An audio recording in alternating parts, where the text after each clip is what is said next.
gained the lead, but 2 polls now in the last 24 hours, and 2 of the best ones that could serve. Losing ground.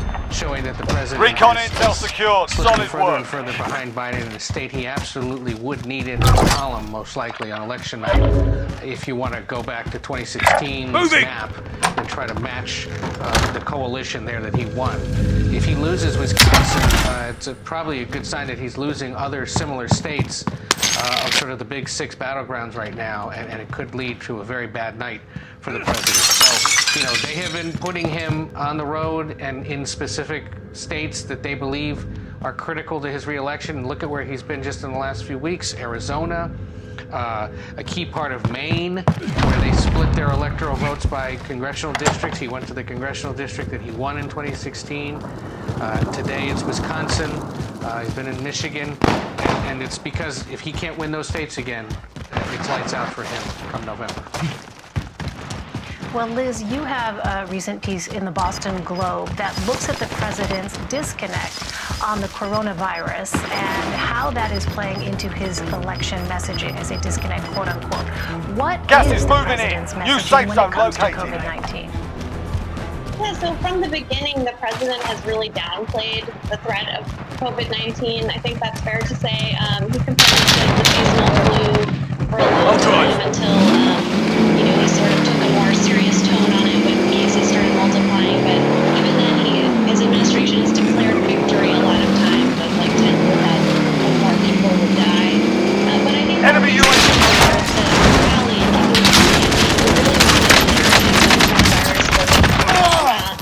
On the way out. And so he went on Fox News, he said it's fading away. Less than 10 enemies remain. And it sort of gives the impression that it's safe to come out Gas to a big arena full of thousands of people. And the low attendance is, I think, a reflection that not everyone, even who is a supporter of Trump and likes the job he's doing, they're not ready to put themselves in that risk. And the pollster, Frank Luntz, points out that the president really hasn't taken a tone of, this is hard and a lot of people have died and this is really sad and I'm trying to help you. And if you look around at governors, even ones that have had terrible outbreaks in their states and have made mistakes in their response to them, because they're able to kind of acknowledge that, take responsibility, speak to people's pain, their approval ratings have really been going up.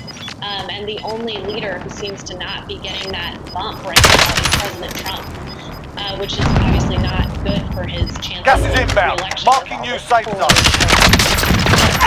Right, and it's notable as well that there has not been one of these White House coronavirus task force briefings, even though the task force itself has continued to meet. Our viewers will recall that they were a regular occurrence, and sometimes as long as 2.5 hours, practically, where we would hear from public health officials. But clearly, they've decided to change tack in an attempt to, as you say, Liz, shape the narrative. Ed, let me ask you about Joe Biden. He was in Pennsylvania today to talk about the Affordable Care Act. He also slammed President Trump on coronavirus testing. How does that play into his campaign strategy? Oh, at this point, they're all about pointing out what the president is doing or not doing and what he's saying in regards to the coronavirus. If you talk to Republicans, they'd like the president to sort of get out of his own way and allow the medical professionals and the state governors to take the lead on, addressing the pandemic. Biden, to some extent, is doing that by just sort of appearing, essentially doing one big event a week, and it tends to be in Pennsylvania each time because that's the battleground state closest to his Delaware home. And sort of seizing on some issue and then bringing it all back to the current gas is moving in. New safe zone located. Criticizing the president and going back to Delaware. Today, as you said, it was focused on the Affordable Care Act. Administration continues to lead a challenge to the law. It continues to try to essentially end it or blow up the current healthcare system. Democrats see that as a prime opportunity to point out to voters that a healthcare system they now, polls show, overwhelmingly support, could be at risk if Republicans get their way. But alongside that, he's essentially with the coronavirus. Primary objective complete. Good work because obviously it is a medical issue. And suggested again today